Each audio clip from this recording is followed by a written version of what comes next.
webinar on online teaching and learning in higher education. This is organized by a research lab of the Department of Adult Continuing Education and Extension, Faculty of Social Sciences, University of Delhi.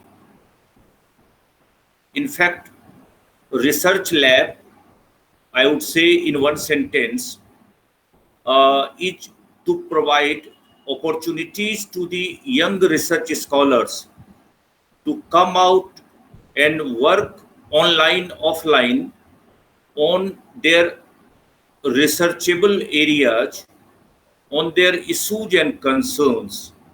And today's aspect is, I think, where Vinay Joy is expected to work on this issue. He is a new research scholar so far as our department is concerned. So he will be taking over the floor. As a supervisor, I just have a few sentences to say and welcome Professor N.K. Ambast, our senior professor from NCERT and Chairman, National Institute of Open Schooling, and also former Pro Vice Chancellor, IASE University, Rajasthan. Professor N.K. Ambast, welcome, sir.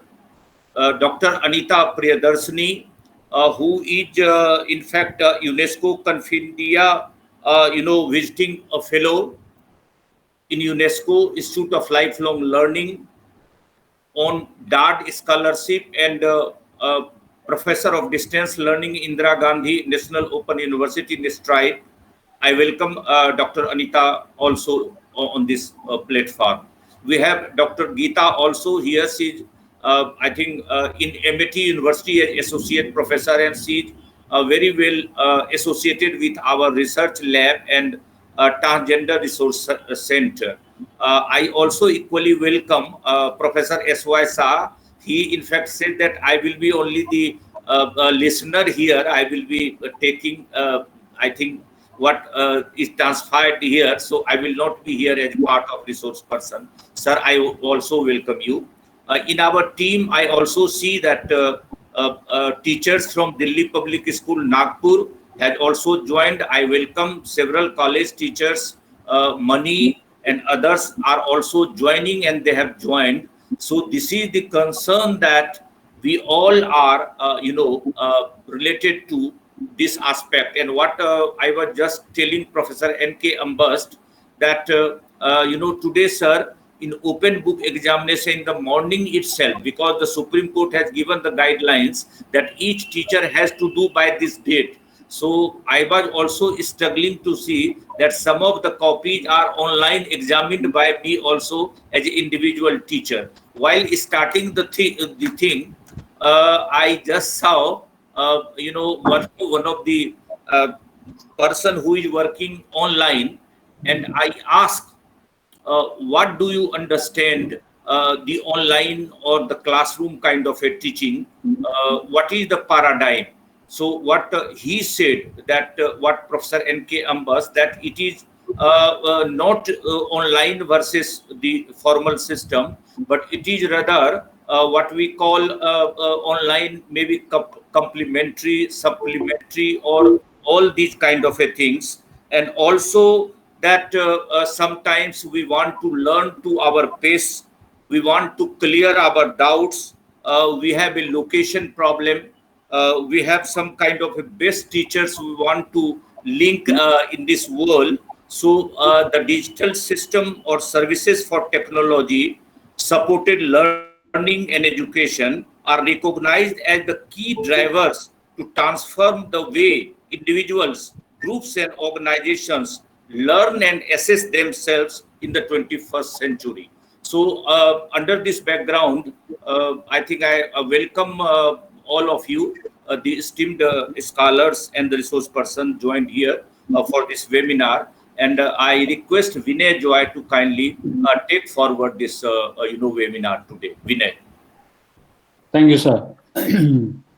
The COVID-19 has given us a great opportunity. We are all going through a tough time, but this has also given us a great opportunity, particularly in the use of technology or online education for higher education.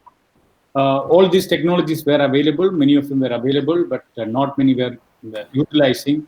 But COVID-19 lockdown has forced us to make use of all the available technology, and people across the world, not just in India, across the world have started using these technologies for education. Recently, India has come out with our new education policy, national education policy. In that, they're giving a great emphasis, which is the draft policy was prepared under the leadership of Dr. Kasturi Rangan. They have come out with drastic changes to education system, and the greatest change is the infusion of technology in education. They're giving a great emphasis on the professional and higher education. That is exactly our topic of the webinar today. The prospects of online learning teaching in higher education. So in the in national education policy, they're giving a great emphasis on technology in professional education, particularly the legal and health education, which is never unheard of, and also the use of technology in addressing various societal challenges linking with higher education. And also, they're creating talking about creating a national technology platform to promote interdisciplinary research in the higher education and also for the innovations. And also, there is a higher education institutions, HEIs, is going to be set up, and they are going to start set up startup incubation centers across the country in each of the higher education institutions and technology development centers. And there will also be an autonomous body NEET to create a platform for the use of technology in higher education. Particular emphasis on adult and continuing education and extension education is the incorporation of technology to achieve 100% literacy. There's a clear target given by 2035 to achieve 100% literacy at the secondary level. So in that, the incorporation of technology, which is a feasible way to achieve this time-bound thing, is also going to happen. And also introducing quality technology-based options for adult learning. And also development of software, ICTs, multimedia for adult education. So there's a great emphasis happening on that front. And what I see is the future of opportunities for us and across the world is the open access to education. More people than ever before will have access to solid education as universities extend their reach beyond campus and beyond borders. With the content digitization and the emergence of micro-learning, the individual learning and specialized certifications, and universities will benefit from growth of enrollment rates. The literacy effort is also going to be on the enrollment rates. And the students will be able to access high quality courses. Already the Khan Academy has started many things, and online education by the international universities was also opened the opportunity on this front. For instance, highly regarded MBA programs by the top universities already embraced online education. Few universities in India also had started, like Birla Institute of Technology with Pilani. They have started about a few years back the online master's degree program. So this is going to leave a benchmark in this trend. They've come out with, they've produced high quality engineers from there. Furthermore, the current transition to digital learning is likely to foster development and growth of open education resources. So open sources in technology is exactly what is going to happen in the open education resources. That's exactly what the Khan Academy has been offering the world since 2008, which is only a sample of what can be achieved in making education more accessible. India is 1.4 billion people, or 140 crore people. I mean, this is a huge opportunity before us. Though it is a challenge, a reinvented learning experience can be achieved. And also, when it comes to the curriculum design, you could see a shift toward division of programs, credentialized micro learning segment, individual learning. As a result, learners would be able to patch together their education from a menu of options, which is given by the open learning system. And employees could also allow their workers to access these credentialed मेरी micro class learning चल रही है segments, चल enabling continuous retaining on upskilling of workforce. India with so much of unemployment, people could start early, work early, and they could use this system when the technology is used for higher education. Many people are not able to do the higher education, particularly because they need to work early. They need to start work early because the financial constraints and economic constraints they have. Most of the people are starting before they complete their high school. They are not able to complete.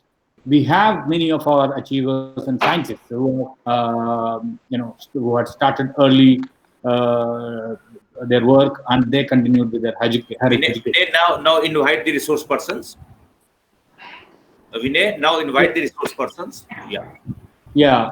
So these are the main points, but we will have specialized experts coming in.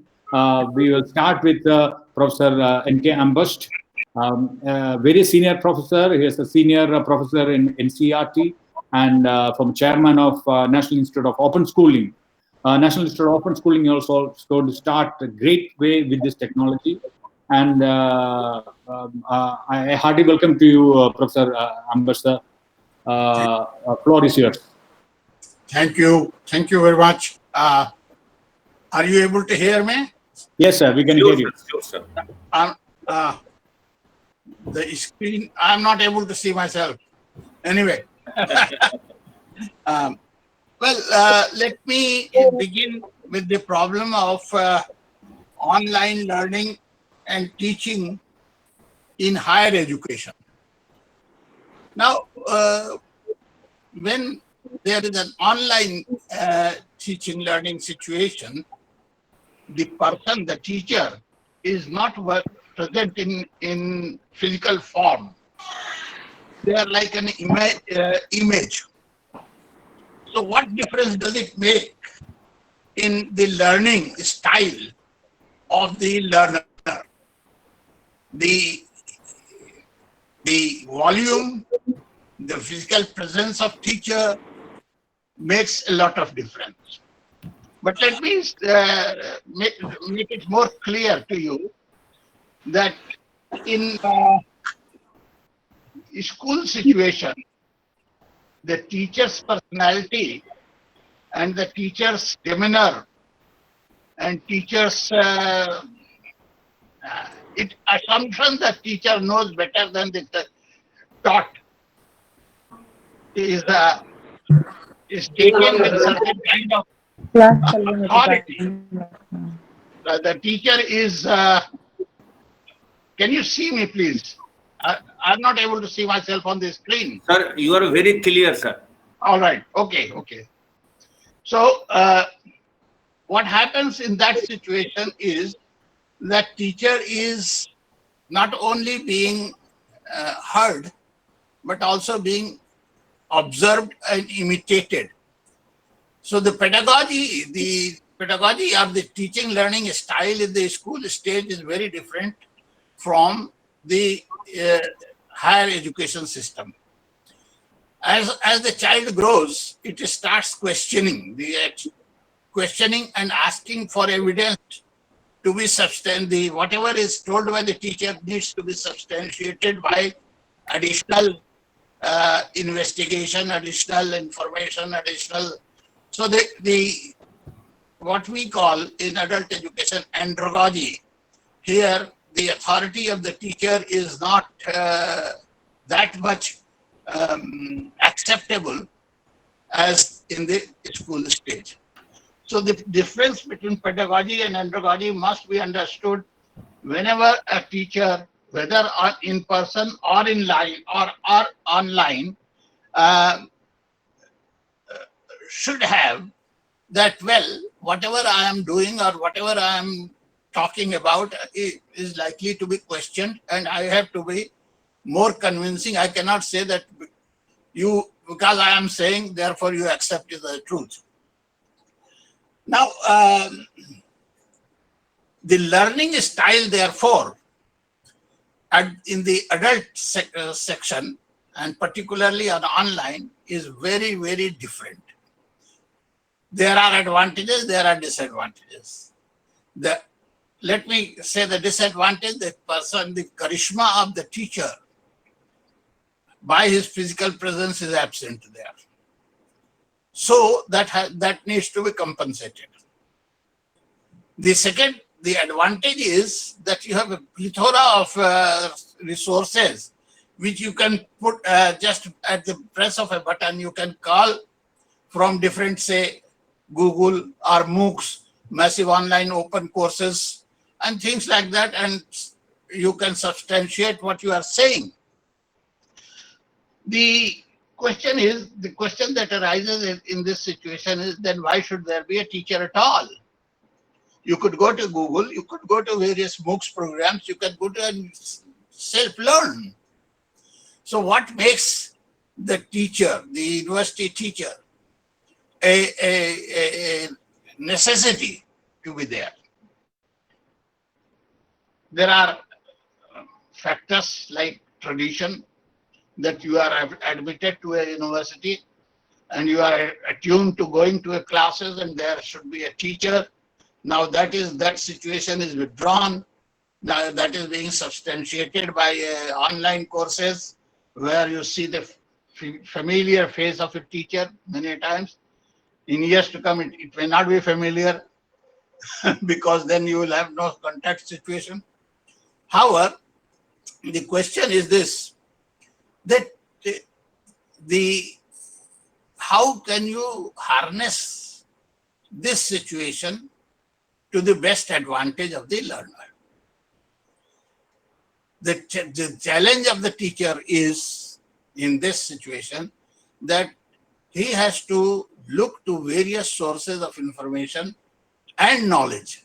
And I'm deliberately using these two terms, information and knowledge, as two distinct conceptual framework, that the teacher has vast resources he has to collect, because the student has also access to a plethora of sources. So the teacher may be caught unaware if he is not available, and therefore the authority of the teacher is, I would say, lessened. And the style of teaching learning changes drastically, and I call it learning together. Now, the teaching is transformed into learning together. The teacher in online situation is improvising or is using knowledge which is beyond the textbook, is using knowledge from various sources which are available online on open, massive open online courses, or from Google, or from wherever it is. So he is using that, and the student is also participating, and he has access to maybe more sources than what the teacher has. So the teacher cannot assume the posture that I am telling you that this is this and therefore you should accept it. No, the teacher has to change the style of teaching into learning together.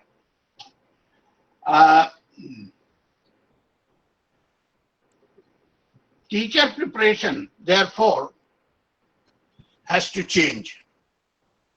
Teacher is not the repository of knowledge acquired from the textbook, but teacher should be a repository of sources from where the knowledge can be accessed. And he accesses those knowledge along with the students in online situations.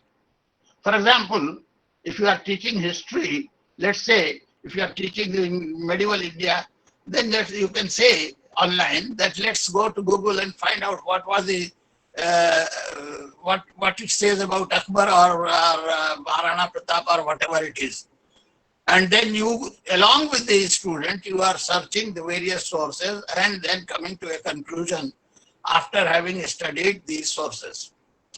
So it is no more teaching in the Asirwadi Lal's medieval India or the Delhi Sultanate in the classroom. It is looking after that. I mean, looking from the various different sources and then arriving at your own conclusions. So this is the style of teaching in this situation that we are placed in is now more centered on searching for sources of knowledge rather than imparting of knowledge, how to search the sources from various sources, the knowledge that we want to acquire. So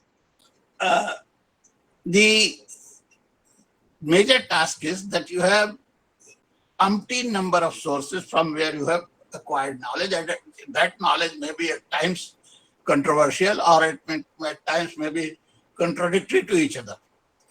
So how to arrange that knowledge is the major challenge of the teacher. Teacher here, the crucial part that the teacher has to play is that the sources, various sources are giving the various kinds of information. I am saying information, not knowledge. Please mind that this word is different. Various sources of information are giving various kinds of information, and how to process them into a knowledge which needs to be assimilated or which needs to be taken into your brain or your memory, or you have to reason and you have to work out, you have to cross-check. So these are the kinds of special capacities that the teacher needs to build in higher education. This I call processing of information. So the central skill in the higher education is how to process the information that you are acquiring from various sources.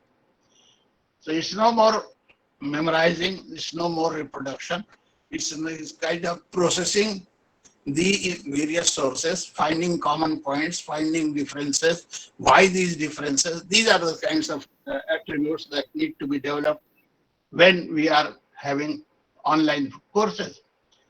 Because I, as a teacher, I'm not sure that whatever I am teaching or telling cannot be questioned or will not be questioned by the student, because he has access to more sources of information than I have myself. So the style and the whole, I would say, pedagogy will change into andragogy. Learning together becomes now. Learning together central to the entire teaching learning process. And learning together is the basis of all pedagogical processes.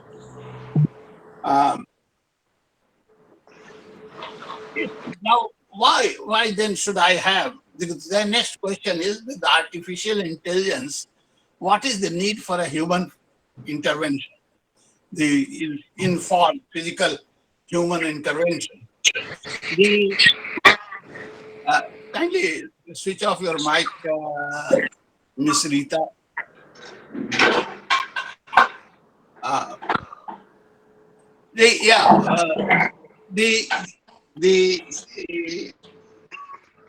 When I am in the form of an image before my learner, I was on artificial intelligence. Sorry for this kind of disconnect in between. Age may be the factor.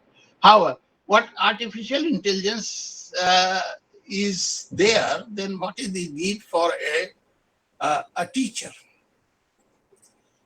I think artificial intelligence cannot replace human being because artificial intelligence is created by human beings. One must be very clear about it. So artificial intelligence can be assistive, but it cannot replace. It's not a replacement for human beings. It is assistive to human being. It assists the human transaction, human process, in instruction, etc., etc. So let's not be dragged away by discussion that why should there be a teacher in the university at all? There should be, everything is distance education, everything could be in the form of MOOCs, everything could be done. Whatever is being done by the human being can be done by artificial intelligence. I don't think that is going to happen. If that happens, that will be a doomsday to my mind. Human brain, as compared to artificial intelligence, is endowed with the attribute of feeling, emotion. And education is not only a matter of left hemisphere of the brain. It has to make a dent on the right hemisphere, that is the emotional quotient, emotional side of the human mind, human brain. And whatever you learn must lead to some kind of personality development. And personality development takes place mostly because how you feel, how you perceive things. So the artificial intelligence is unfortunately not yet capable of making an impact on your right hemisphere of the brain, which is the repository of emotions. And that is the quality of human being. The more developed emotions you have, the better human being you are. So balance between the right and left hemisphere, the left hemisphere which controls your intellect, rational thinking, reasoning power, mathematical skill, scientific skill, etc., etc. That's one. But that's not alone. If that were the only function of the brain, then artificial intelligence could have done that. But unfortunately, or fortunately for human race as such, the right hemisphere, which is repository of emotions, the love, piety, feeling, etc., etc., this is contained in the right hemisphere of the brain, which is in constant interaction with left hemisphere and right hemisphere. There is a movement of what you call positrons from left to right and right to left. And the more the positron on one side, the more that determines your kind of personality. Are you a stark rationalist, or are you stark emotionalist, or are you balanced between the two? So this factor is not available in the artificial intelligence. Therefore, I think that human intervention in the teaching learning process will be there, but you are now being handicapped by your non-presence of your physical form before the students. So the factor that whatever you are saying is being taken by the student as if a gospel truth is being challenged. So the style has to change from teaching to learning together.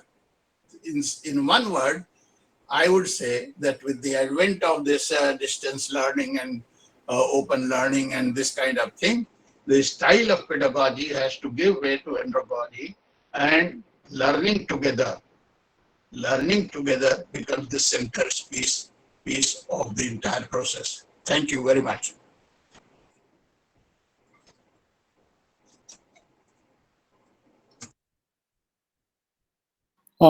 Thank you, sir, for your valuable inputs and thoughts on the prospects of technology in higher education. We have now Dr. Anita Priyadarshini from IGNOU.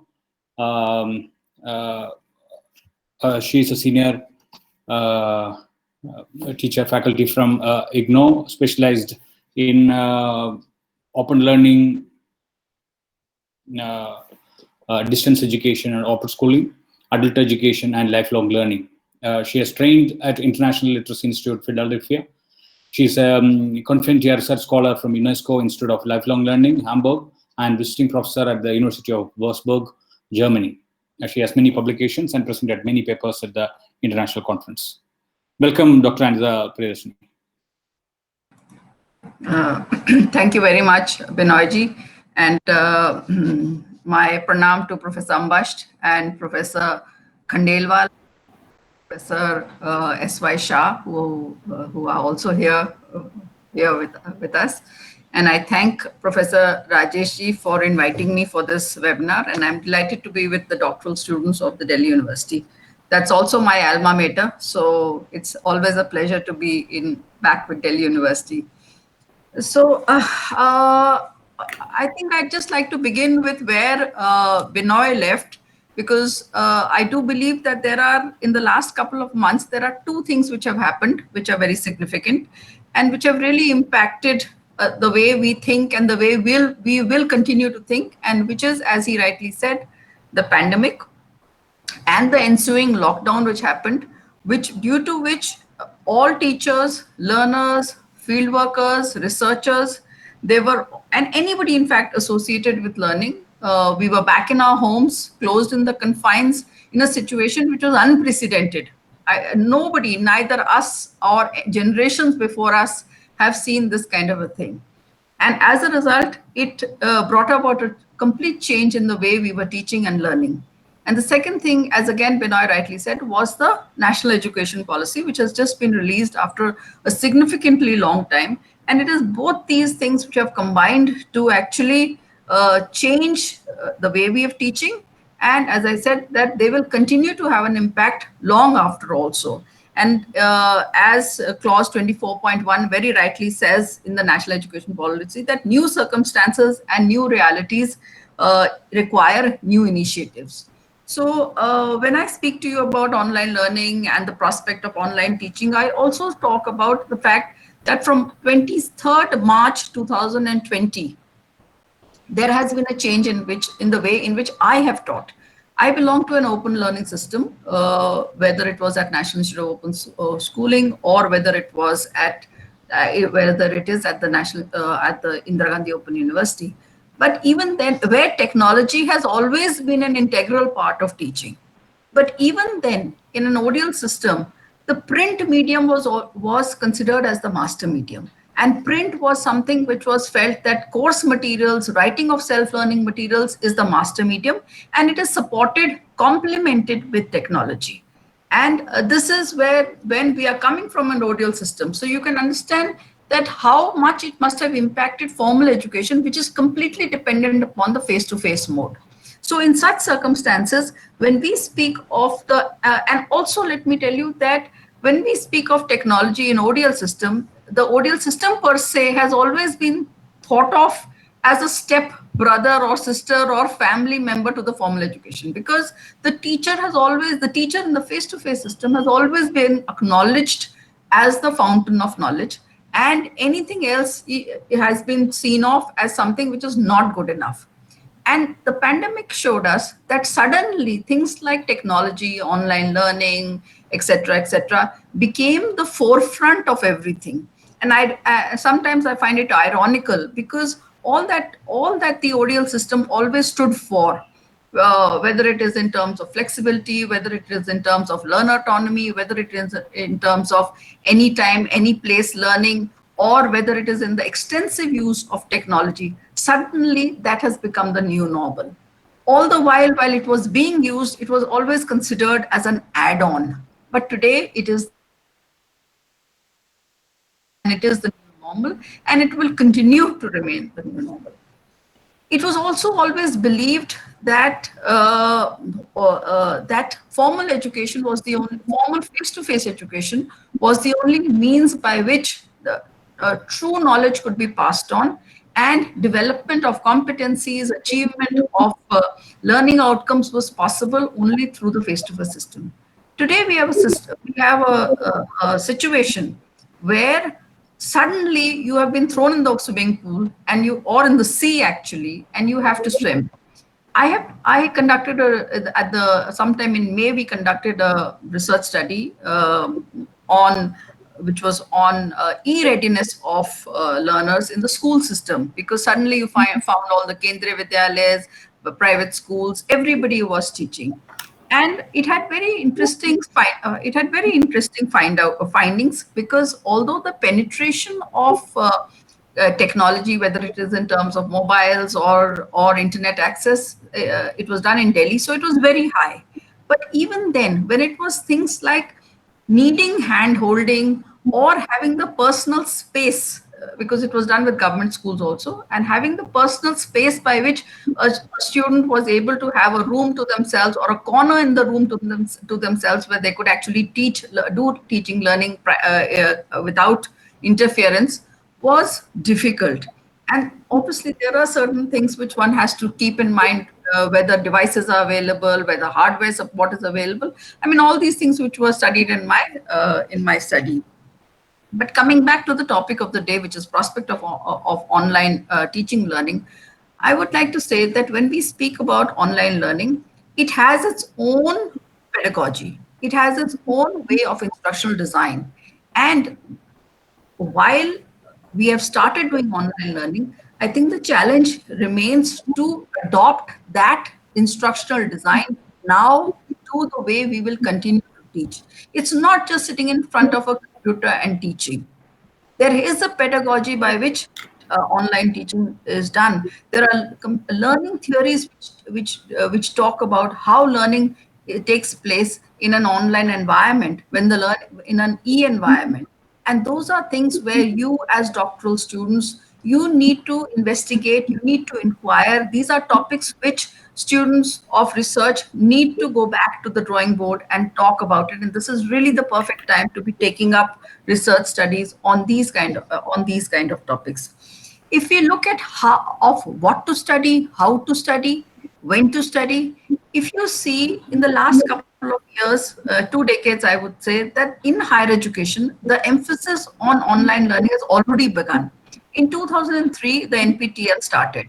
And in that, of course, it was being done by the IITs. But the whole purpose of NPTEL was to develop a platform by which additional resources and the best from everywhere was available, so that they were able to, there was a greater access to knowledge, and the 4 quarters of a classroom were transformed into an open access knowledge platform. In addition to that, recently, if you look at whether it is Swayam or whether it is Swayam Prabha, whether it is eDisha, whether it is various other portals, there has been a huge amount of interest and inclusion in these platforms, which was not there earlier. Suddenly you find, and I'm talking from the experience of IGNOU, we have some 64 courses which came up in a matter of just 2-3 months. They came up because they had to be launched online. And each of us is now coordinating very many online courses which will come up on the Swayam platform. There is also technology which has always existed in higher education, whether it is the UGC's portals, whether it is Gyan Darshan, whether it is Gyanvani. Suddenly you find that the interest and the enrollment in all these kind of programs has shot up hugely. And when you look at things like satellite education, and as Professor Ambasht was rightly talking about, the fact that now people are actually thinking of very more, whether it is virtual reality or AR, augmented reality, all these are all things which are going to come into the learning system. And I'd also like to say that when we look at online learning, the system has to ensure, or the designers and developers of online courses have to think about how they are going to develop the courses. And for that, whether it is because skills that need to be taught, and the competencies which need to be taught, whether it is in terms of critical thinking, problem solving, or reflection, or demonstrating techniques. These are all critical competencies which will have to be developed. And if they have to be developed within students of higher learning, then, and the medium is online courses, then platforms and pedagogies have to be thought of and adopted to actually actually do these kind of programs. And therefore, the in doing so, the entire way in which we teach today will change. And again, if you see, what was happening in ODL, we were using a blended mode, which means that there was online learning supported by face-to-face learning. For those of you who may have some idea of distance learning, the print, the technology, and the face-to-face were three important pillars on which teaching learning was standing. And today, even when we are talking about formal education, online learning will have to be supported by face-to-face learning. But the challenge lies today in seeing how do we change the present system. If we are talking about reflective essays, with Professor Rajas just online examination. Just give me a moment, please. Just one moment.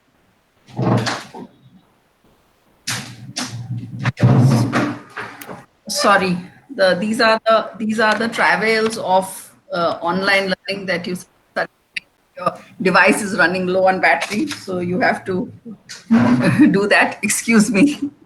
So when we are talking about the designing of material, so when you go into a classroom, you know that you have 40 people, you know that you have 40 people who are talking to you, and those 40 people are listening to you. But when we are talking on an online platform, in that case, you have 40,000 people who would be listening to you, and not today, tomorrow, day after, that part will always be on the net. So you have to be very, very careful, and you have to be very, very well prepared, because you are in a public platform all the time. Even after 10 years, someone will dig out that lecture of yours. So you have to be very, very careful about it. But having said that, I think the challenge for teachers and teaching learning lies in how do you develop e-portfolios? How do you develop proctored exams? How do you develop interactive video-based teaching methodologies? Because all these will come, they will come to formal learning. Today, we have a studio in IGNOU, and throughout the day, I keep getting messages saying, studio is booked from this time to this time, and we are all vying, when will the studio be available to us to do our recording? So this is something which is a new normal which has happened. But the challenge is definitely there, and probably the biggest challenge lies in terms of online examinations, because if you see the entire teaching learning process, if you have objectives of a course, you have learning experience, you have selection of content, you have selection of learning activities, and the last most important part of a curriculum is the scheme of examinations. If the scheme of examinations has to be online, then there is a total revamp of the way things are to be done. During the lockdown, I would just like to inform you that I am also the coordinator of the Masters in Distance Education program, where students were submitting their assignments in physical copies, physical hard copies. Suddenly, we had a system where from 23rd March, we told them that you have to scan your assignments and you have to submit them. And let me tell you that for me also, it was I would say for 30 days, I was completely at sea, honestly speaking, because suddenly you found that students were sending me assignments where if it was a 30-page assignment, there were 30 photographs sent, and there were 30 files which were sent. Similarly, there were students who were sending me file names which Cam Scanner 1, Cam Scanner 2. Somebody wrote, it was complete chaos, because nobody knew how to do this online assignment system. Then we developed a Google form by which we routed it through the Google form. Also, I developed guidelines for submission of assignments. So by May, I was a little more comfortable, and I developed an entire guideline that, look, this is how you're going to submit your assignments. This is how we are going to assess them, and this is how we will upload your result on the net so that you can see it.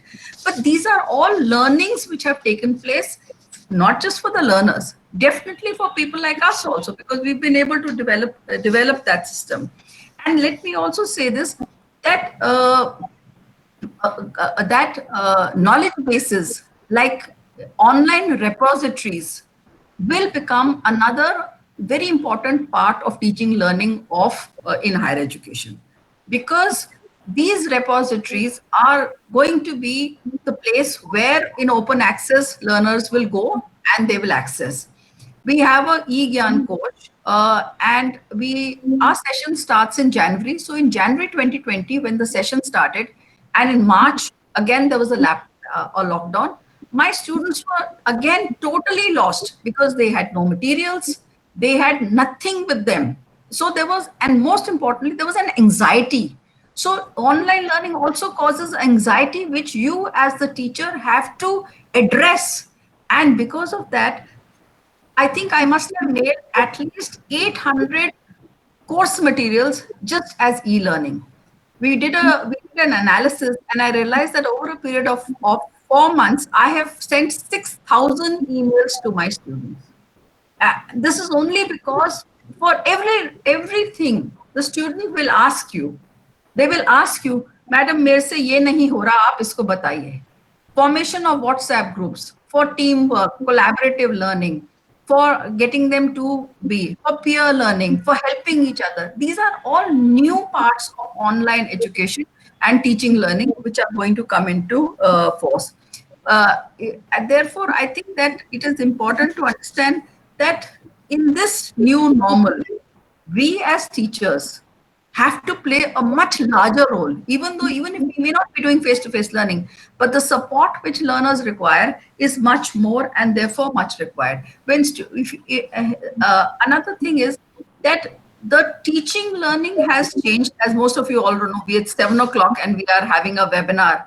So we are teaching 24/7, or rather we are available 24/7. And in that case also mentally, in terms of thinking, the teaching learning process is no longer just a classroom. Your classroom is the entire day and the entire space. Wherever there is a device available, you are teaching.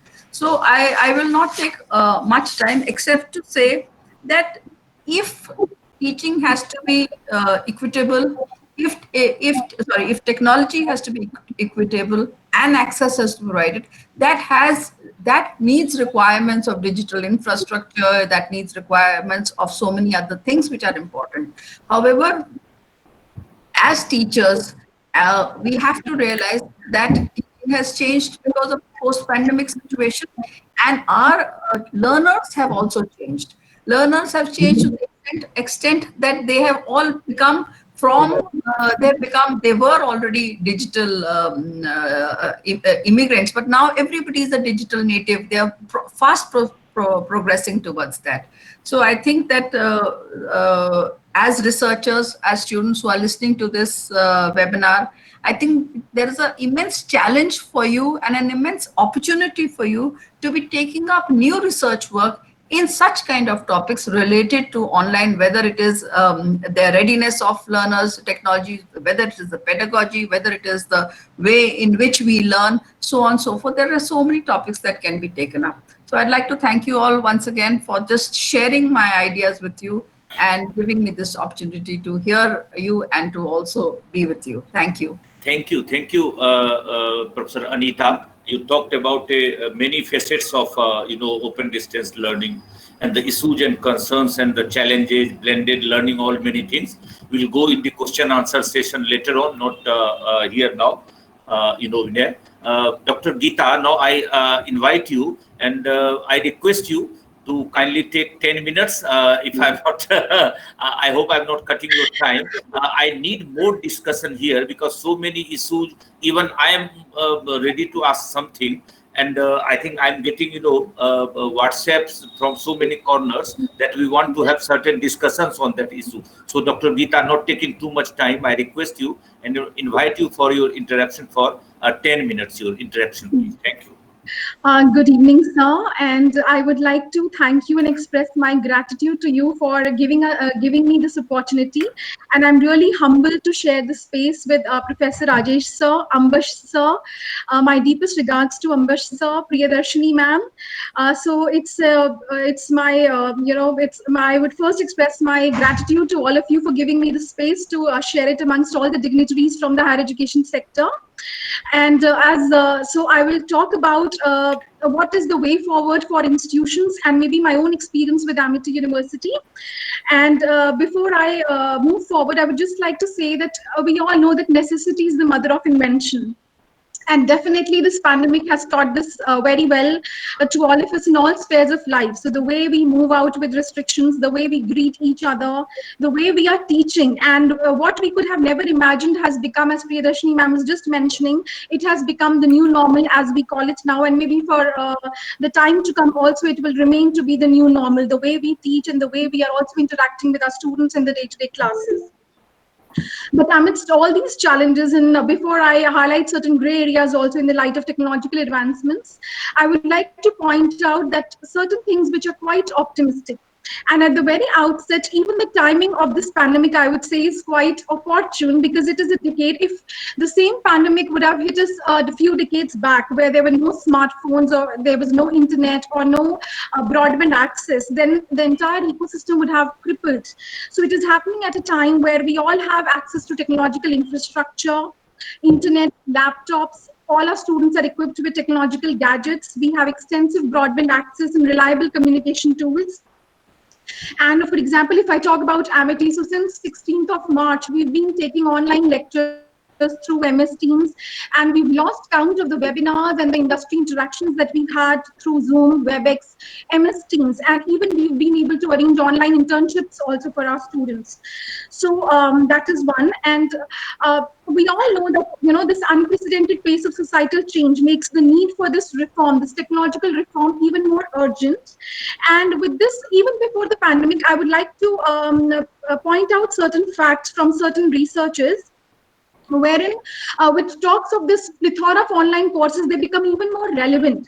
So for example, the Coursera's Global Skill Index 2019, they found that 2/3 of the world population is falling behind some critical skills.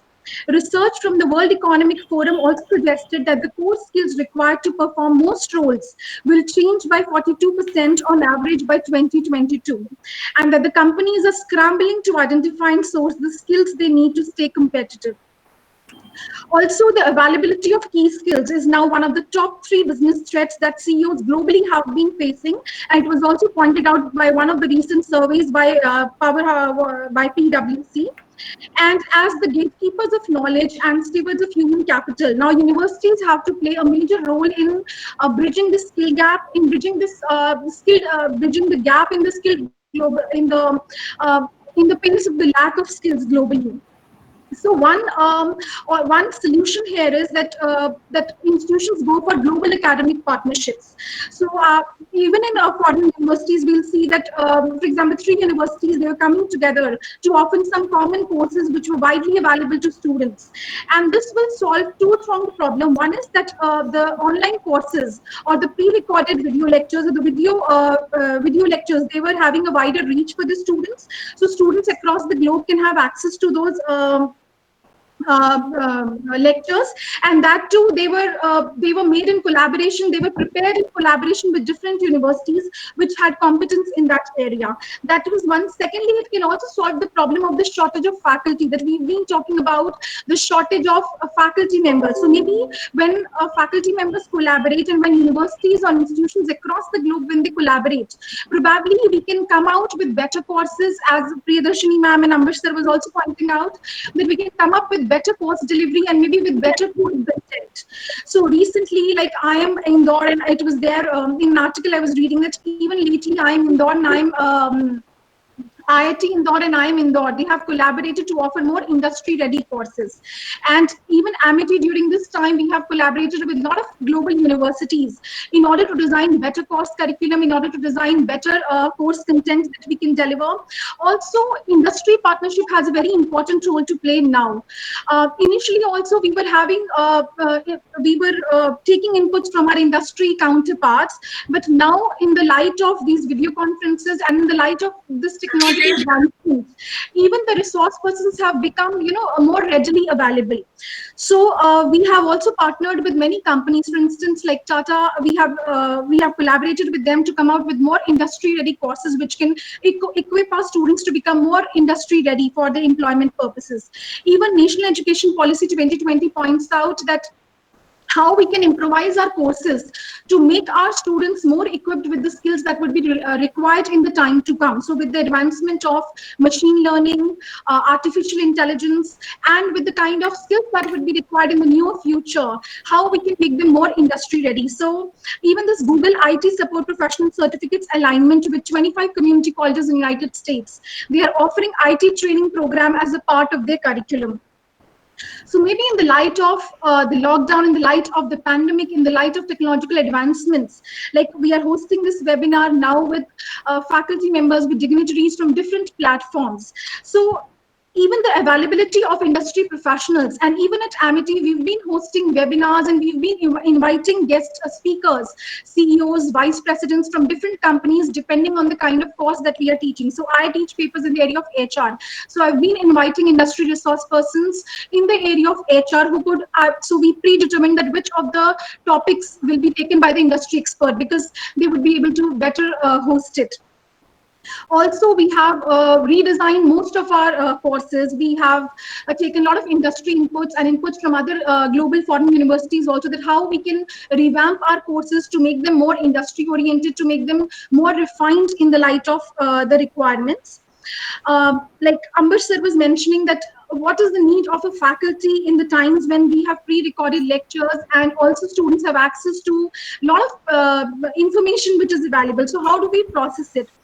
And very rightly sir was mentioning, so there's very little for me to speak now after sir and Priyadarshini ma'am have spoken, but still, so like we can also think of offering such courses which are very commoditized. So for example, if we talk about teaching Pythagoras theorem, that is pretty much the same across the world. So maybe we can think of offering the courses which can be commoditized, or which are very which are very basic, or which does not require different kind of pedagogy, or which just requires a basic understanding. So maybe that courses we can offer through video recording, or maybe through pre-recorded lectures. And maybe colleges can have more resources to commit to research-based teaching, personalized problem solving, mentorship, career guidance, more collaborative research projects. And with this current experimentation, maybe the students, professors, and university administrators can also come together to keep a record of which classes are benefiting from being taught remotely, which ones are not going so well when it comes to remote teaching. And we can have maybe chat rooms that facilitate anonymous discussions about the technological issues, the course design, course delivery, and evaluation methods. And these data points can inform future decisions about when and why some classes should be taught remotely, which ones should remain on the campus, and which within campus classes should also be supplemented or complemented by technology, even in the future times to come. So maybe this is an opportune time when we see that, where technological component in our courses are required, which courses need to be complemented through technology, which topics maybe in a particular course can be already pre-recorded and maybe they can be video streamed on MS Teams or other platforms, and which topics need a face-to-face interaction. So maybe blended learning definitely is a way forward, even when we go to the university campuses. So we can think on those grounds, that how we can use the resources to better facilitate face-to-face interaction for research purposes, for collaboration, maybe for mentoring. Another is, as Mr. Binoy was also mentioning, that this is also a time where people can pursue their courses to suit their immediate career prospects. So maybe the students can go for capsule programs, short-term courses to enhance their skills, or maybe to enhance their career prospects. And maybe some of my students were sharing that during the time of lockdown, they also did some online courses which were freely available, or maybe they were available at a very subsidized fees on Coursera, on Udemy. Even Harvard was offering a lot of free courses. And I also attended one of the courses, which I was quite interested in, but I never had the time to pursue a course. So I also did some course in student engagement and in gender studies.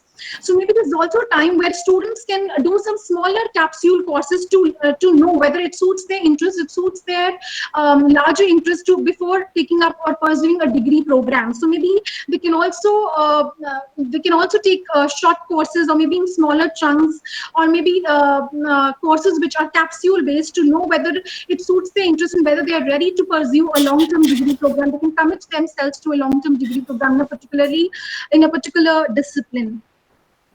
Then I would also like to mention here that National Education Policy 2020 categorically mentioned about interdisciplinary aspects, that how to make our education more holistic and how to facilitate interdisciplinary research. So it's not that if I'm doing science, I have to take up courses in science only, or if I'm doing social sciences, I just have to be restricted to social sciences. So because of the plethora of online courses being available, and the lectures being available, a lot of information being available to students, this is also an opportune time to facilitate interdisciplinary courses. So maybe a student who's doing science but is also interested in doing economics can take a course in economics too. So we at Amity also are facilitating interdisciplinary research, also interdisciplinary teaching also. So we are also offering different credits. Even when it comes to languages, students have a lot of options from amongst languages even to take on. It depends on the choice of the student. So it's also an important platform to facilitate interdisciplinary research and interdisciplinary learning amongst the students. So a student who's doing a course in management can also think of taking a capsule course, or maybe a course in science, or maybe in humanities, or in other area where he or she is interested. And which a lot of my students shared, that during the time of lockdown, they pursued some courses because they had that opportunity, and online courses were available. And even Amity was hosting a lot of courses and a lot of webinars, a lot of industry webinars were there, a lot of speakers from different universities and industry were there. So it gave them a platform to also know that which areas they're interested in and which areas would they want to pursue their courses in. So they're also choosing from different streams which are open to them.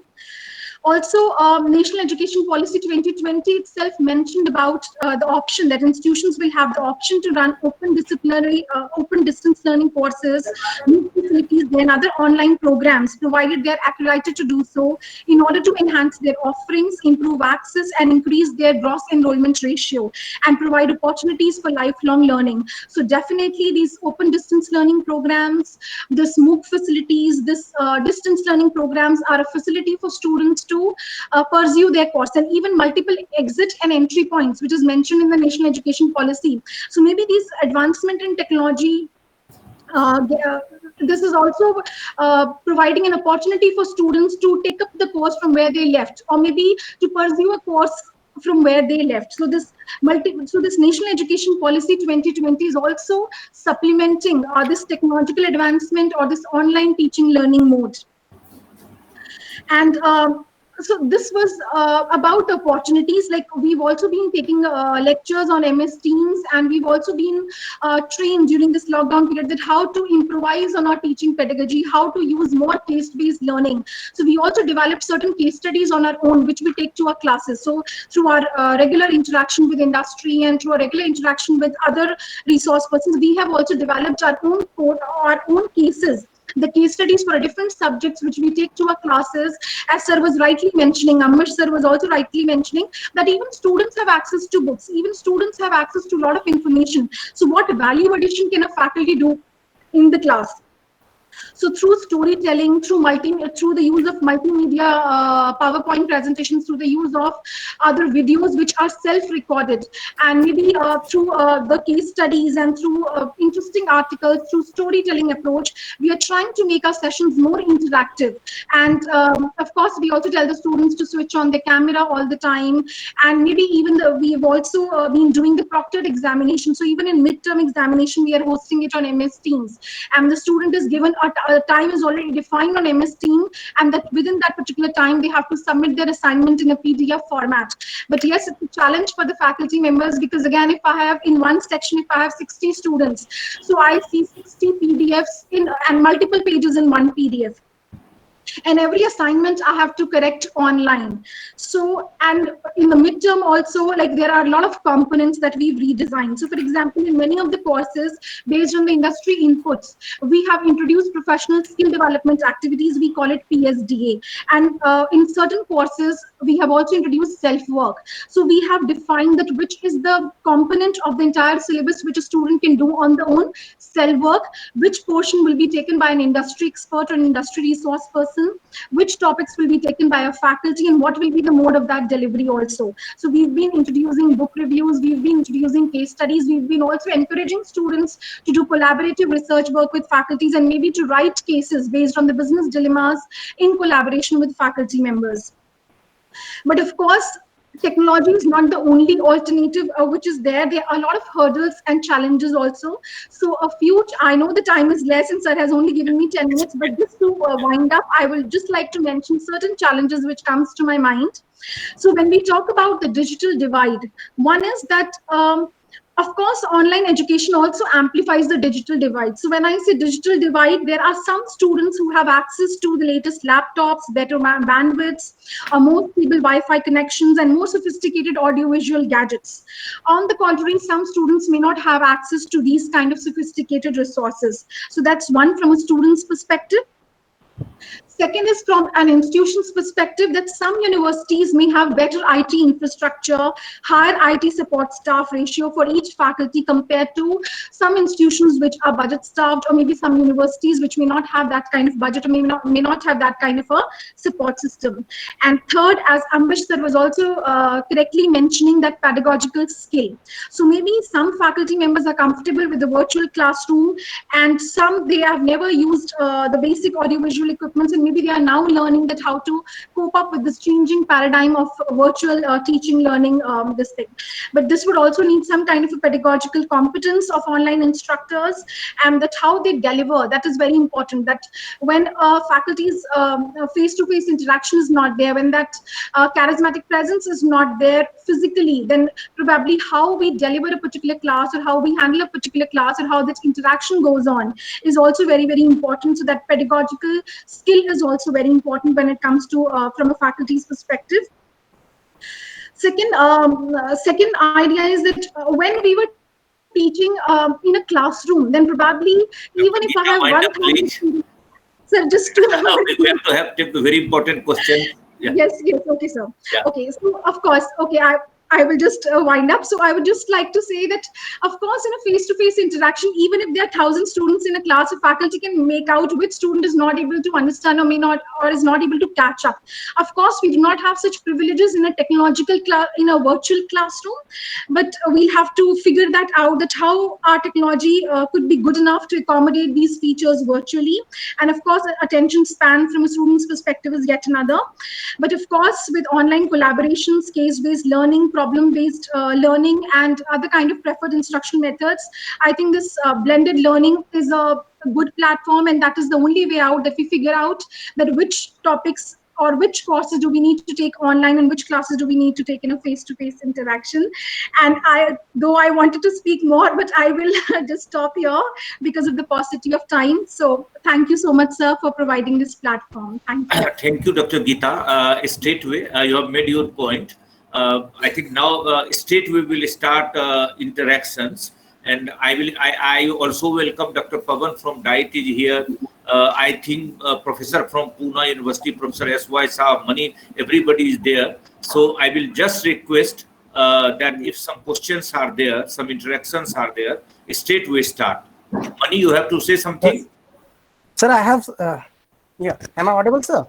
Yeah. Sir, it is rather some observation and some doubt. And there is a question also. So some question has been answered by Dr. Geeta. What was in my mind, she has already answered. Mani, you introduce yourself. You represent which college of Delhi University? Okay. Hello everyone, I am Mani Sagar and I am teaching in Shahid Bhagat Singh College. I'm assistant professor over there. Uh, I have one question, and it is a very serious question. That and we are seeing a gradual budget cut from higher education. Okay, and if this e-teaching learning comes, then possibly I and when this e-teaching learning and online classes are starting, suddenly the size of classroom is being increased. You can increase the size of the classroom. Now you are not supposed to teach 60 or 50 students. You can teach 100, 250 and 500 teachers. So one doubt is that whether is going to affect the teachers. The number of teacher would reduce. Possibly, it may be a possibility. I don't have any problem with the e-teaching learning, but I have a problem. I have a doubt with the capitalist hardcore capitalist mindset. Okay, and when the capitalist mindset, they only think about the profit, and suddenly this concept of e-learning and e-teaching online class comes. So is it not going to affect the number of the teachers first? So this is my first question, and possibly I may wrong. And another question was that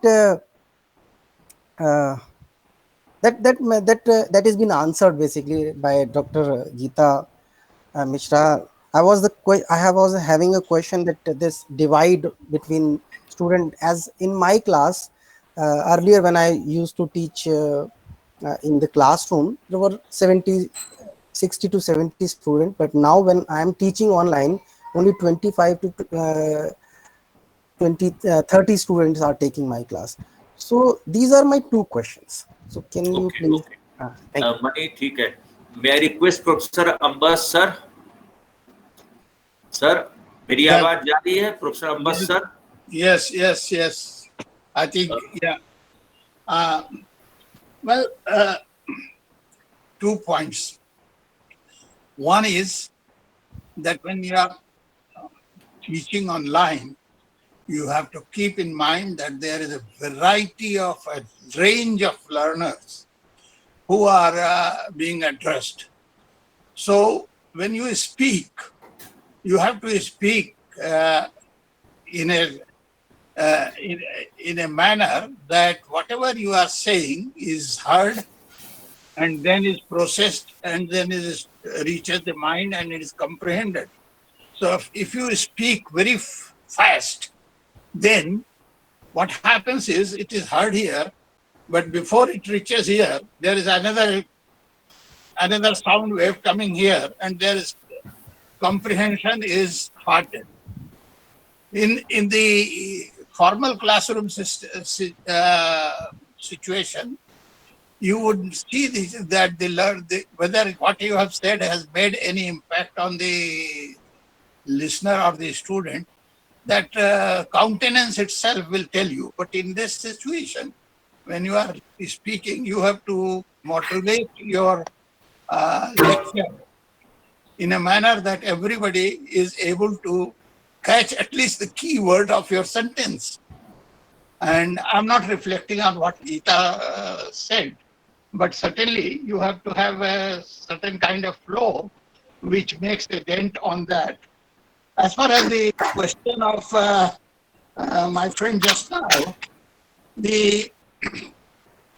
with the cloud computing and cloud massive online courses, the number of learners is going to be stupendous. Even what you are teaching in Delhi University or in your college is being somewhere, it is being stored and can be accessed by somebody in Harvard or University of California at Berkeley.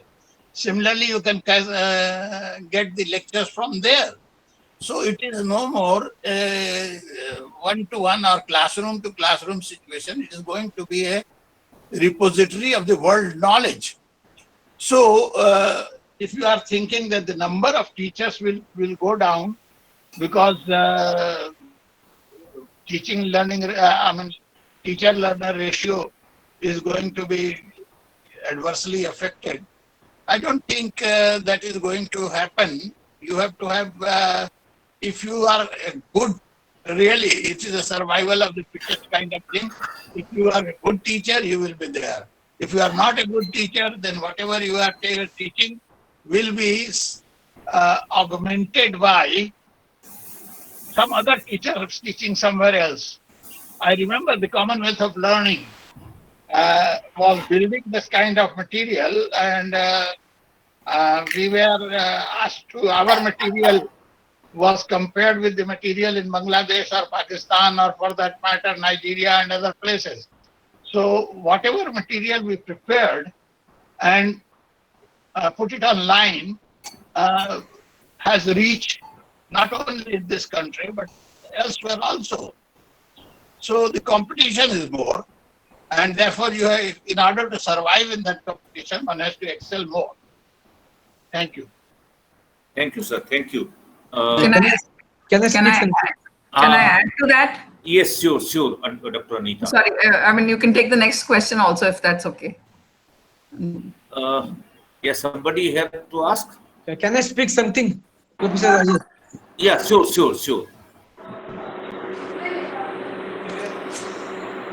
I am Satish Shirsat, a professor from Savitribai Phule Pune University. Yeah, Pune University. Yes, sir. Please ask. Professor Rajesh, I congratulate you because you have organized a good webinar with time management, because in a little time, good informative lectures we are hearing. This is not my question, but some examples I am giving. I am organizing, I am a coordinator of unorganized sector in Pune University.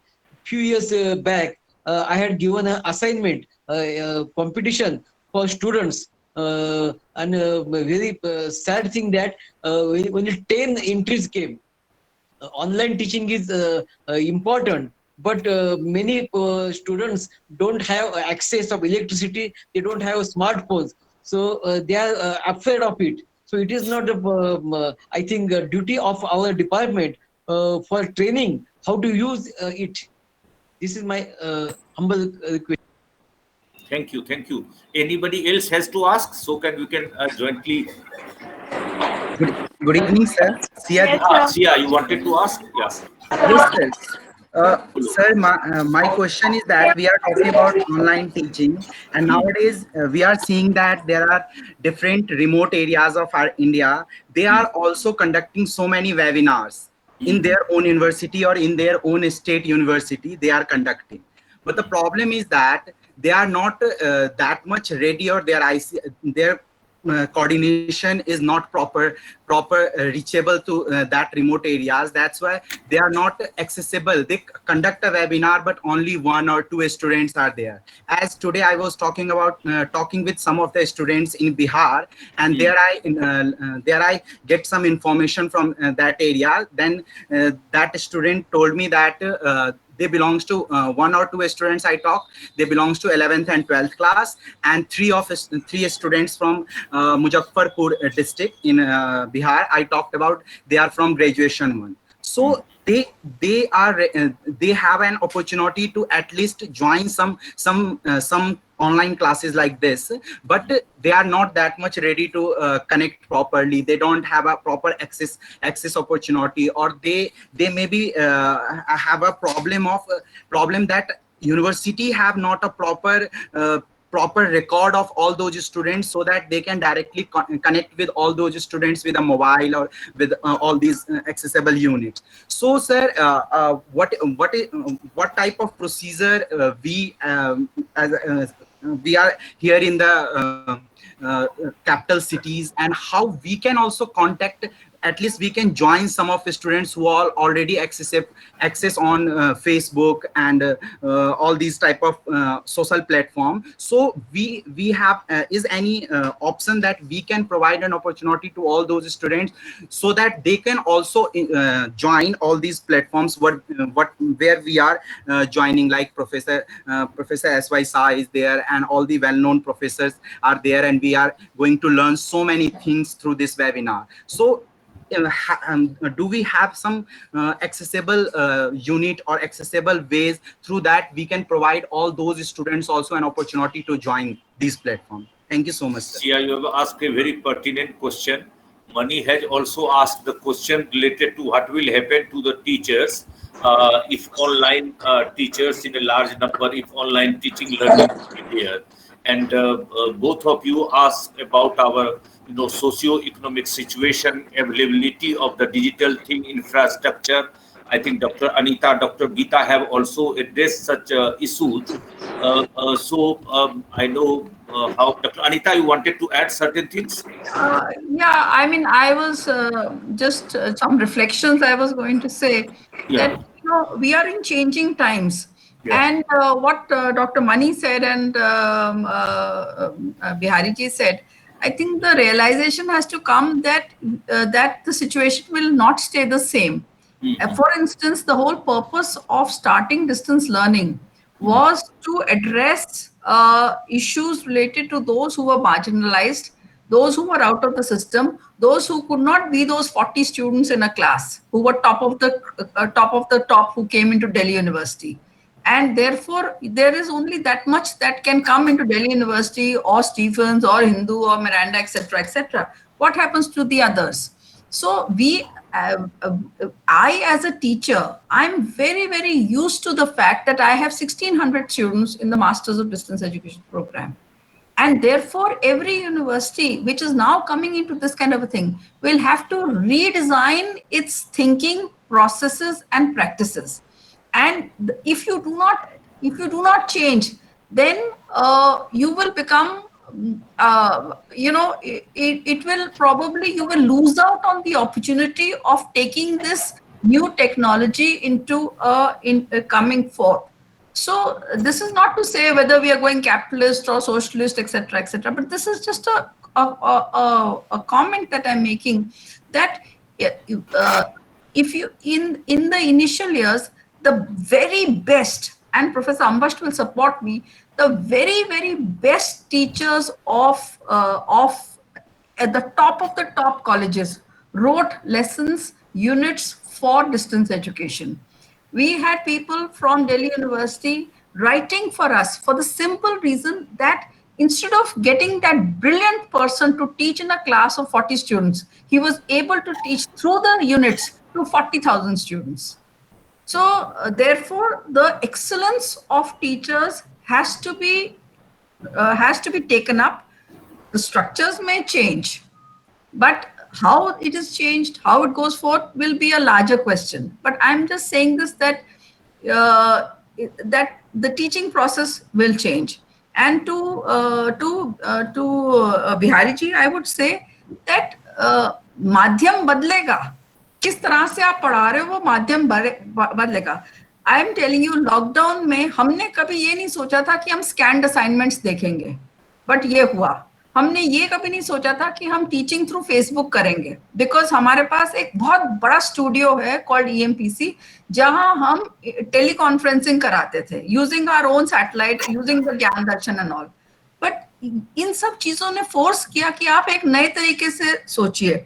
Jin student के पास ये नहीं था कि हमारे पास mobile app था, within these last few months, mobile app has been put so that every student can, through the IGNOU mobile app, download the material. चाहे वो, because mobile, अब आप देखिए मोबाइल की जो कनेक्टिविटी और आउटरीच है वो बहुत हद तक लास्ट माइल तक हो जाएगी, और अभी हो भी रही है. Everybody has a mobile and all sections of society have a mobile. So आपके मोबाइल पे मोबाइल लर्निंग के लिए आपको तैयार होना पड़ेगा. तो मुझे लगता है कि चाहे वो नंबर ऑफ लर्नर्स हो, चाहे वो पढ़ाने की पद्धति हो, सब चीजों को इत्मीनान से बदलना पड़ेगा, सोचना पड़ेगा इसके Thank you, Dr. Anita. I think, Madam, you wanted to ask something.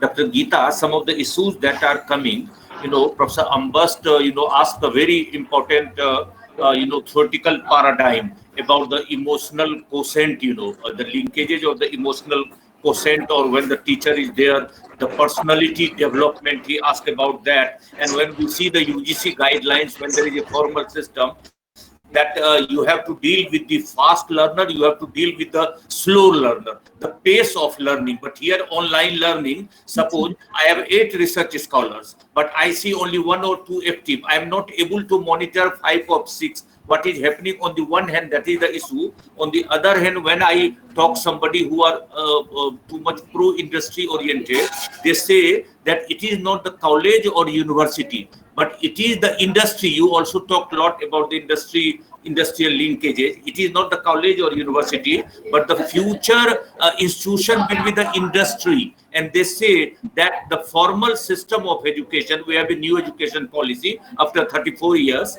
They say that the formal higher education system had become more certificate oriented, and what we required, that with the help of technology, we required more skill or competence oriented issues for the employment aspect, to deal with the employment issue of the youth. Do you agree, or do you have some perspective on that, Dr. Geeta?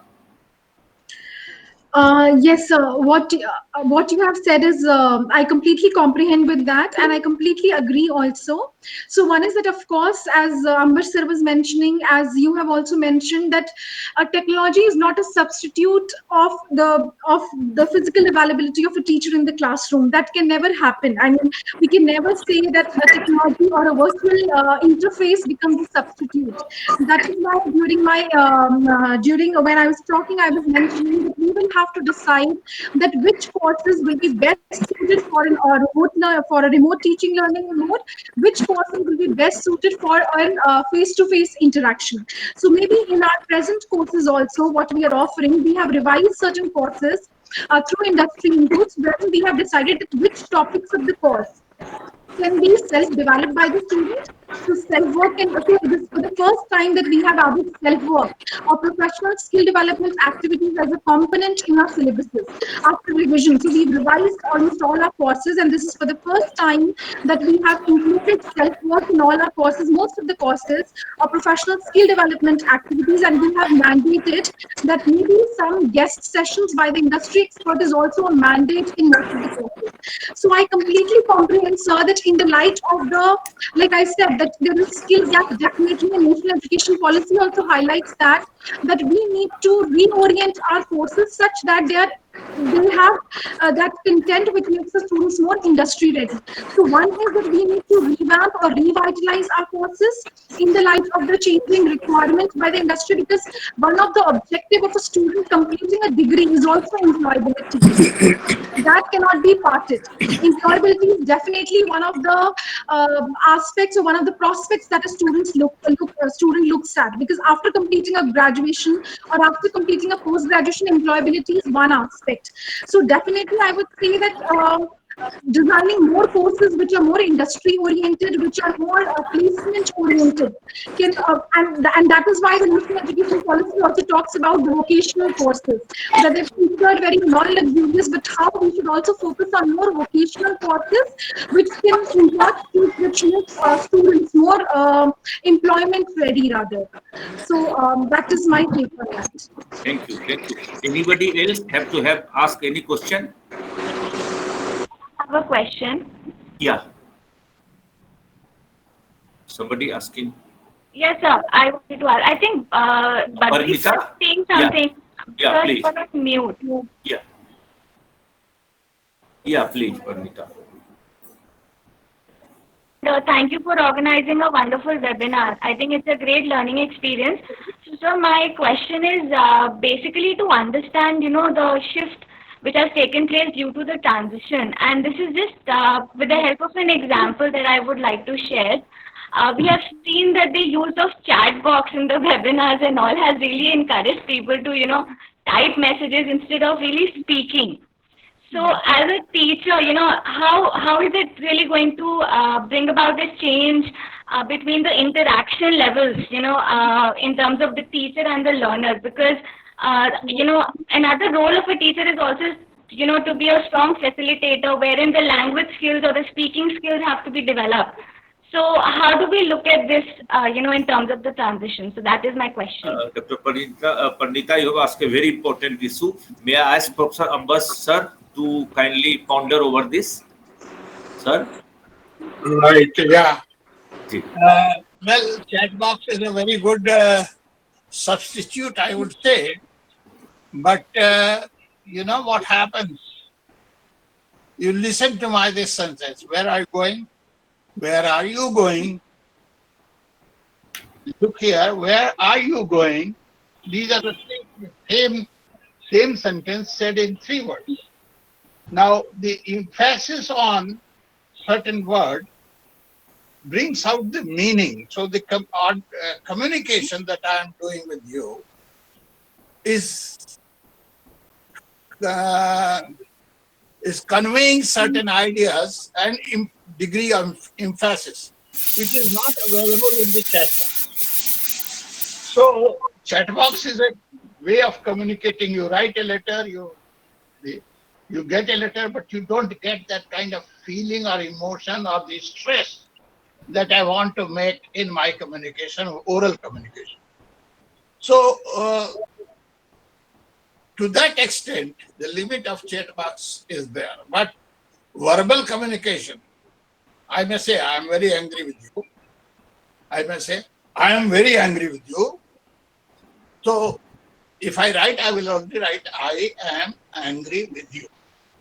Now the degree of my anger is communicated by the way I have articulated this sentence.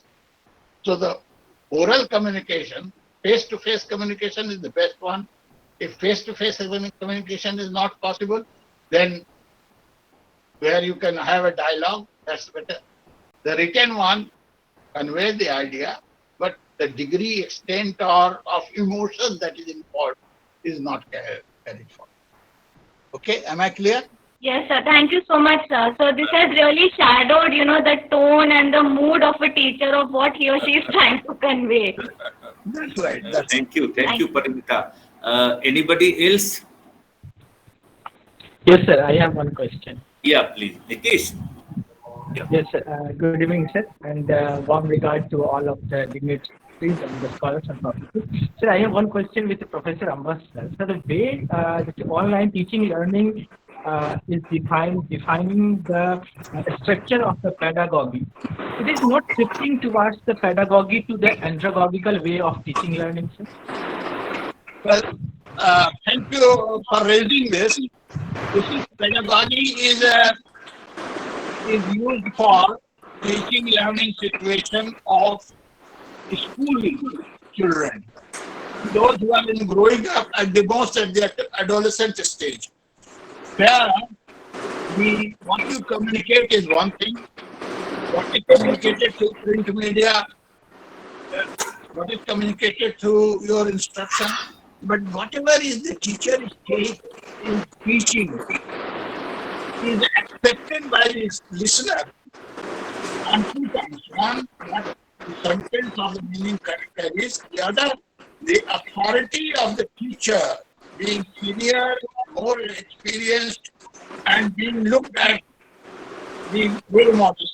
Particularly in primary school, you must have experience with your own children. If you think the teacher has told you wrong, hell will break out. No, teacher cannot be wrong, because teacher is the ideal type. Father after the parents, the teacher is the ideal type. So the pedagogy is the art of teaching children in a manner where what you say is accepted as God's truth. But when you come to andragogy, the personality of the learner has grown up so much that he starts questioning you. So you cannot say, I am telling you, I am teaching you, you must accept it. He will question. Therefore, you have to change your strategy of teaching. And the best strategy is to make it a strategy of learning together. So this is the difference between andragogy and pedagogy. For example, your learner may be more experienced. Let's say he is a businessman, and you are teaching him commerce. So he will take whatever you are teaching him, he will take with a pinch of salt and compare it with his own experiences and see whether what you are telling theoretically is really obtainable in his own work situation. Whereas if you are teaching commerce in a school, whatever you are teaching through the books is accepted by the learner because he is not taking what you are saying with his own experiences. So andragogy is the art of learning together. That's why I underscored that learning together. The attitude of the teacher, andragogue, is that he takes the learner along with him as a partner learner. He guides them, he helps them, but let them discover their knowledge. Whereas in the pedagogy, you tell them that this happens, and the receiver takes it as a gospel truth because he believes that you have experienced it, or you know better, or that you are the teacher and you are role model and whatever it is. So that is the basic fundamental. Am I clear? Thank you so much. Sir, you wanted to ask Rajivji, something? Please. thank you for organizing this webinar. And Thank you, sir. I've heard from Professor Ambash to Anita ji and Rita ji. And remembering myself and at this point of Amar Sahab, when I was asked to teach in the university, just after my post-graduation and law graduation, I had no pedagogical training. I was not BA, and BA was not required in the university to be a assistant professor. So it's very right to say the approach in the higher education and that for the school education are a little bit different because of the reasons of a growing age, and that's where the teacher becomes a role model in the earlier stages of learning. Say, for example, in the lower classes, it is what the teacher creates an impact, and the personality impact is there. So it's very, very important there because of the EQ, emotional quotient, and the impressions gained there, rather than at the higher stage of graduation and post-graduation. A lot of seminars are happening on the national policy of education. Here, whatever we have discussed, probably how to go for the distance mode learning, online learning, and the experiences as they have been. I should say, I've been involved in the online learning, situational compulsion in the secondary school system, from the lower classes to the school education. And the experiences that we have gained from different schools are very, very different. Teachers have to face the challenge how to develop a new pedagogy of learning, how to keep the students engaged. What should I put up as the supplementary material on the street? Pictures, models, or some other abstracts and things like that. And also to make my face visible to my students. Many, many experiments have been done by our teachers, and teachers have contributed. And this experience tells that at least one thing is very clear. You can transfer a bit of information to knowledge, but you cannot substitute the formal system. So in fact, the fact remains that there will have to be a blending of distance learning and formal system together, and for which new designs are required through the researches and studies, and new models to be emerged, how to take best advantage of the technology and at the same time to impart a holistic education. The higher stage comes of graduation, post-graduation, only after going through the earlier education in primary and school education. That cannot be left untouched. That's very, very important. All of us have to go through that process of learning as human beings. So that's why the interpolation of is very important, blended. My third point was about the language. अंबर साहब, हम सब अंग्रेजी में बात कर रहे हैं. हाँ. हम में से कोई अंग्रेज नहीं है. हमारे प्रदेश की भाषाएं हैं, हमारी मातृभाषा है, हमारी सबकी अपनी अपनी मातृभाषा है. कोई यहाँ बैठे हुए हैं, मैं नहीं जानता, गीता जी पता नहीं हिंदी की हैं कि पंजाबी की हैं. अनीता हिंदी अच्छी बोल लेती हैं और हम लोग बोलते ही हैं. तो ये जो भाषा का हमारे यहाँ प्रश्न है, इसको मैं बार बार देखता हूँ हमारे वेबिनार्स में कहीं भी टेकअप नहीं हो रहा है. हम इतना कह के पल्ला झाड़ देते हैं कि मातृभाषा में शिक्षा दी जाएगी.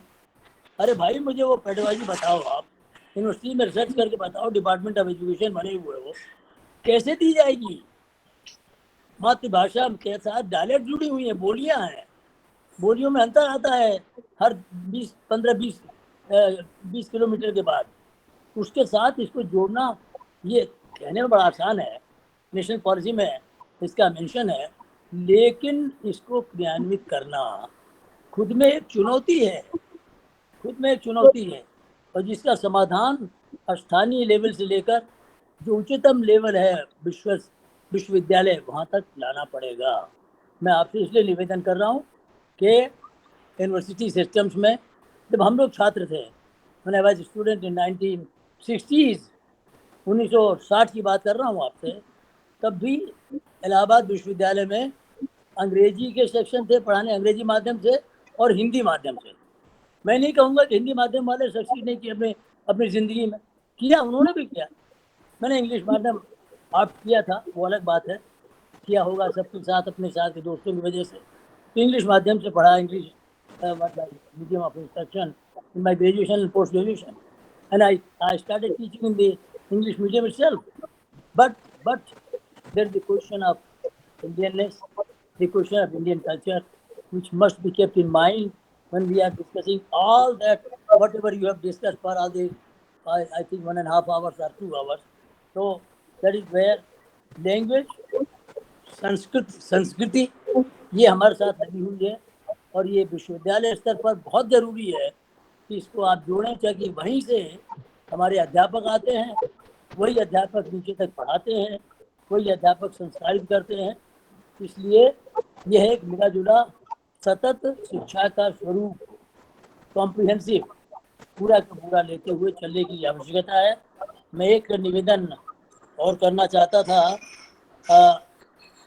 जो सबसे बड़ा एडवांटेज मुझे जो लाभ मिला, that to notice in online learning is the advantage of differential learning.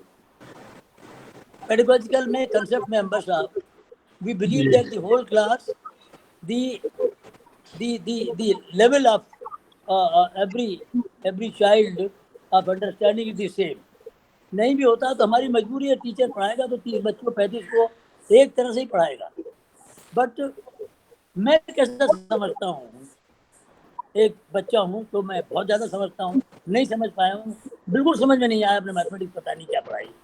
ये डिफरेंशियल लर्निंग में बहुत बड़ी जो नई चीज़ की ज़रूरत है, वो अंबर साहब बार बार कहते हैं, diagnostic study and remedial action, वो ऑनलाइन लर्निंग में पॉसिबल है.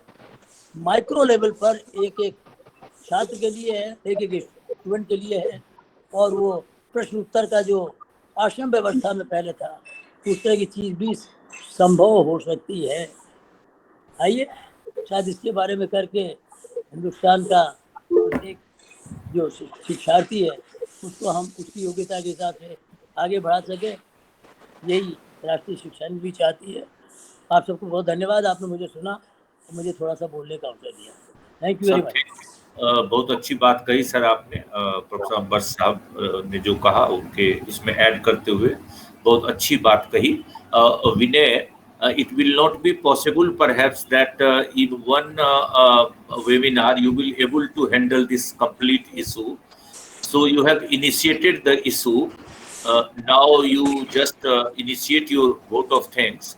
and you have to take up this issue again in the next session, next webinar, because so many issues remain unresolved. There are so many questions remain unanswered. So you will have to come again on that aspect by giving thanks to the honorable resource person. Maybe we could have one seminar or webinar on apprehensions on the use of technology, or apprehensions on the new policy, education policy, something like that. Okay, next time. Yeah. So please I invite Nitish to do the vote of thanks. Yeah.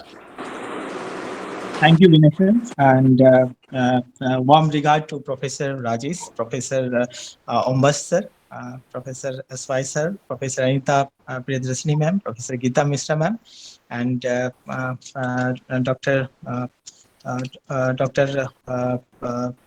Pavan sir, and all the scholars, Khandelwal sir, all the scholars and the participants who are very much curious to know about the various method and the methodology involved in the online teaching learning in higher education.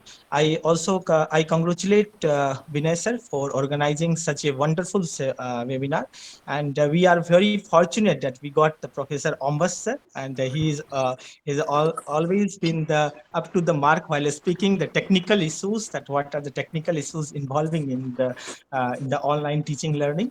We are very much fortunate. Actually, we have been listening to Professor Ombas since long time, and each time he is coming with a very different idea, and that is very decorated and informative. And his idea on the emotional quotient and the need to process the information and the role of the online learning has been the very phenomenal in terms of the understanding the various glitches and of the online teaching learning processes in higher education.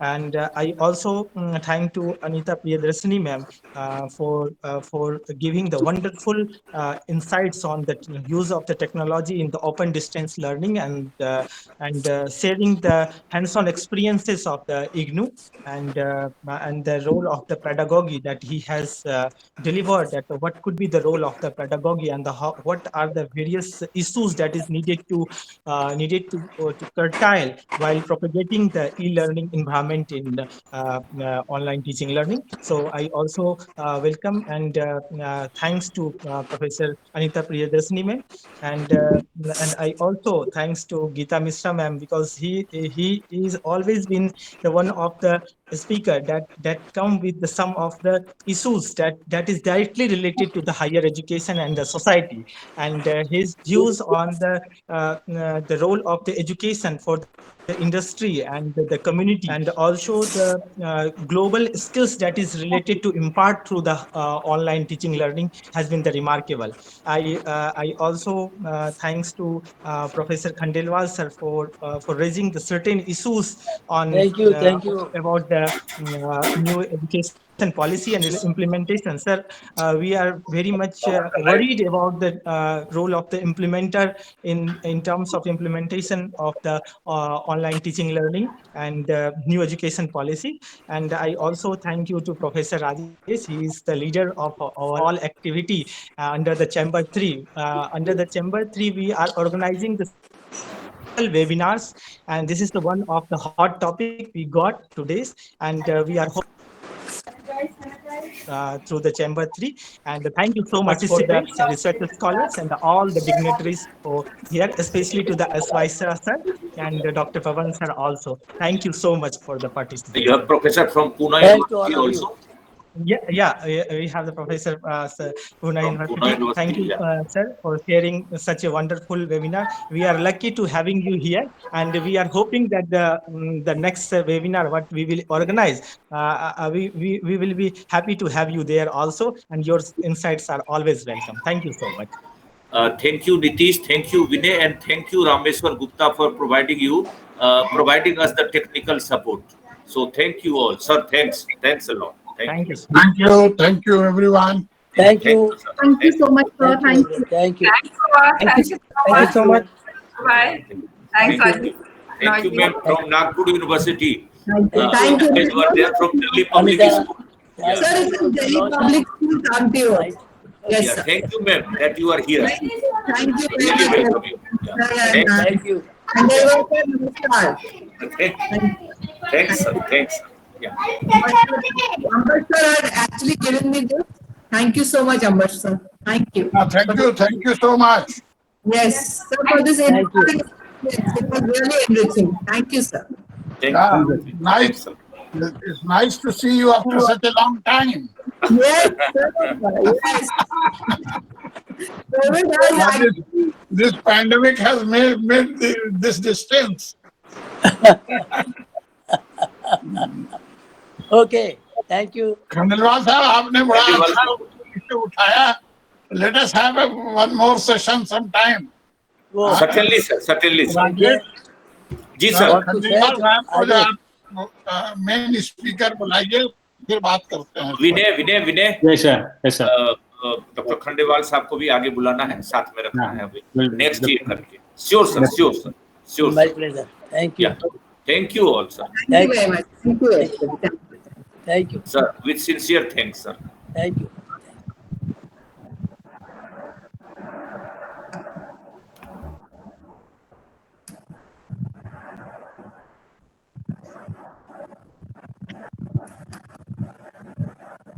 From Nagpur School, ma'am, please let me know if you are interested in future seminars like this, especially related to education. So we will be organizing, so we can invite you. Yes, sir. Yes, sir. Yes, sir. Okay. Thank you, ma'am. Thank you, sir. Thank you. Suresh sir, thank you for joining us from Pune. Thank you, sir. Good night.